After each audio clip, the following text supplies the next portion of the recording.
Lass mir gleich ein Rohr ab hier.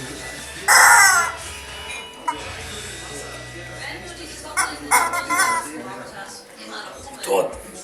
Ist auf den Hals, ist tot.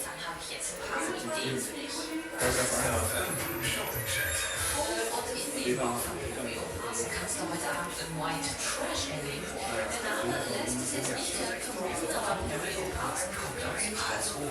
Seine Musik klingt aber ziemlich wenig deutsch, sondern mehr so nach den endlosen Highways, Cracking Songs mit Bruch. Er hat also sozusagen den melancholischen Folk besiegt. In der Stimme. Und wie sich das Ganze live anhört, heute Abend ab 20 Uhr im White Trash für 3 Euro. Wenn du lieber Lust auf Kino hast, dann kann ich dir das Freiluftkino auf der Insel